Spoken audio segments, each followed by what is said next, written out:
All right, the first video was really bad because I did a little bit of vertical, a little bit of horizontal. This one, I'm gonna try to be a little less shaky. I can already see it's not going well. And I'm gonna try to keep it all horizontal. Anyway, this video is about this truck. Um, More so just kind of what had to be done in order to get it ready for the move. When I picked it up, it was yellow. I'll try to put that here. And now it's black.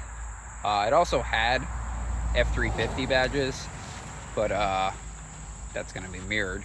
Now it says Tonka because I did that on my last truck, my F150, but I like it. More so kind of talking about what physically was wrong with it when I got it. The front tires were really bad, really dry rotted, cracked. One of them wasn't halfway terrible, but it was kept only to be a backup tire. Had to go do dad stuff. This is that one tire that was a front that I did keep as a backup, and it's going to be almost impossible to tell on the video. Maybe not. You can see how bad it is cracked. That is quite obvious, but it also has the classic twin I-beam roll towards the outside, and the tire I put on actually ended up just about the same with that. So I'm pretty sure it's got plow springs on it that just, you know, have the front end a little bit out of line, so it's going to do that no matter what. But yeah, you can see how bad that dry rot is through the tread. So I was not going to run that for the full duration of the trip, but you can see that I did get a few secondhand tires, these being of a different size. These are the tires I'm running on the front. I got a full set of 4 of them, but I only kept 3. These guys are 265/75 R16s. They work great on the front because they're a little bit wider. Mounted them white wall out because I did paint the extra rims that I got, or the rims I got for the spares, white, just to, you know, kind of offset that black a little bit. Didn't touch the rears. The rear tires looked all right. There was a nail in one, but it wasn't all the way through the carcass, so I just left it. I know I wasn't supposed to, but it made it, so I'm not too worried about that. Anyway, 265/75 R16s on the front.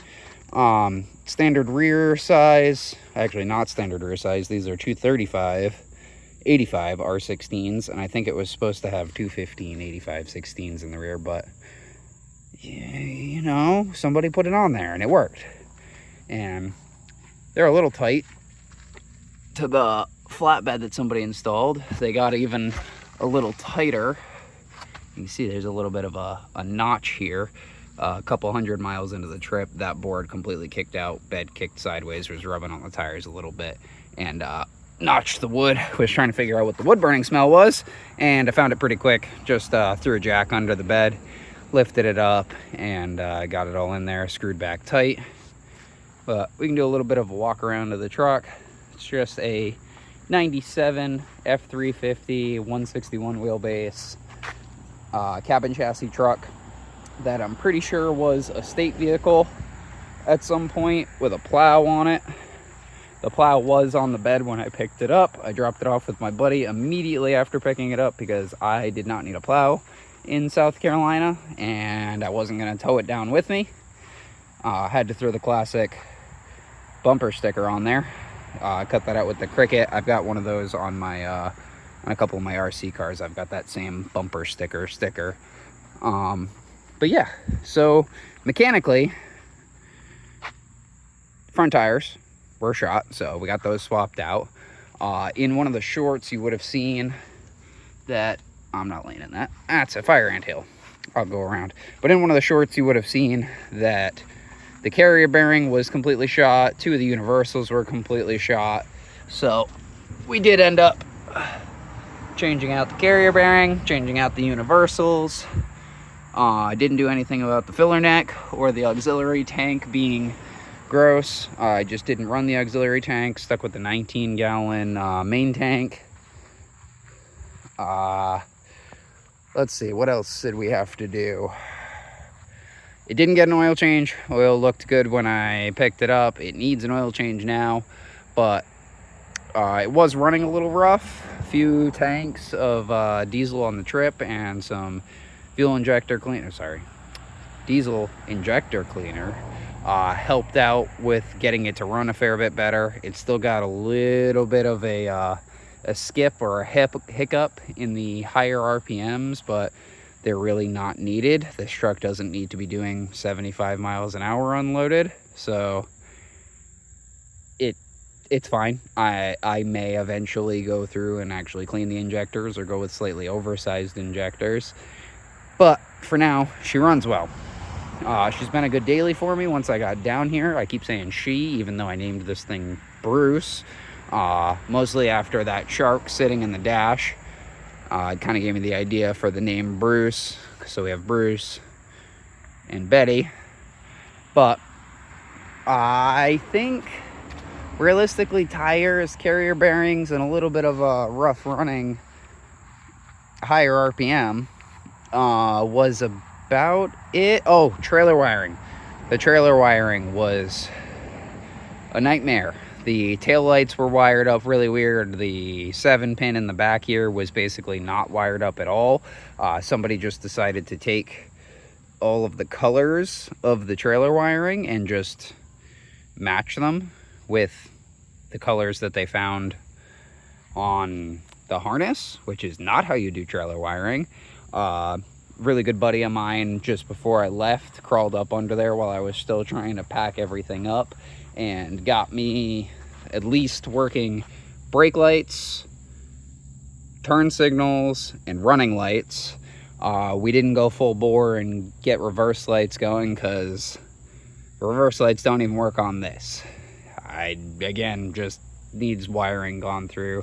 I'm not going to open up the door because the interior is really rough on this thing, as well as this door. This door looked way worse when it was yellow. It looks a little bit better now that it's black. But what you can see is the classic OBS Ford rot. This is actually completely gone. I can reach up into the cab here. It goes all the way around. This side still has some structure on the back edge over here, so it holds together. The door still opens and shut halfway decent. But if we walk around to the other side, you can clearly see that the cab has left the chat support-wise over here. And this whole bit just flexes around. That leaves a nice little gap in the door where it doesn't like to shut right. But it does shut, it does lock. That piece of wood was actually that piece of wood. Oh, let it focus. That piece of wood, you can see that this is kind of broken, but this one was on that side, and I pulled it off and just screwed it down on the front of the bed just to put pressure on the cab.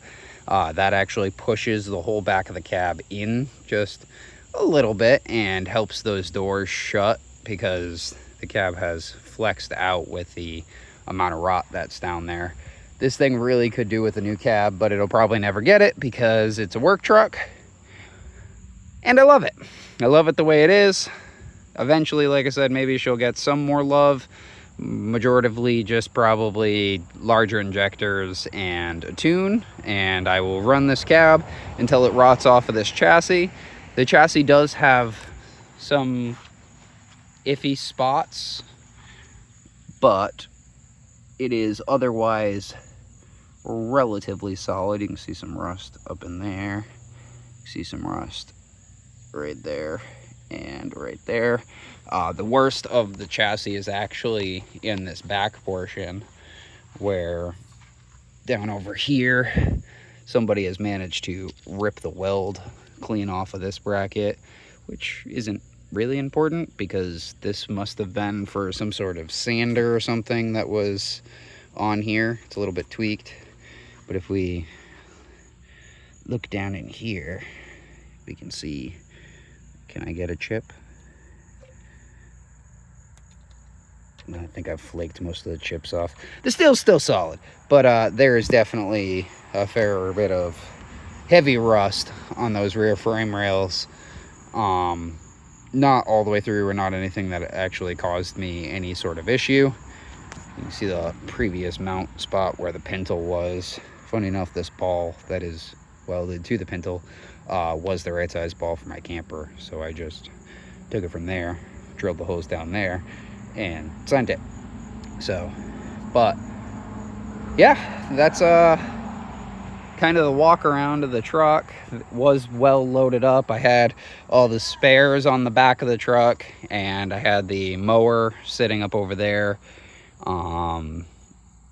But yeah, that's kind of the walk around of the truck, and what had to be done for the move.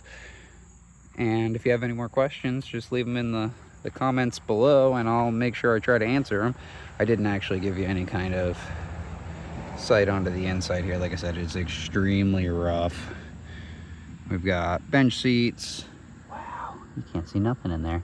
You got bench seats, you got a missing door card. It's an auto. It's rough. Ain't nothing good you want to see in there. Rides well enough, and it drives, and it pulled this thing. So I've got no complaints.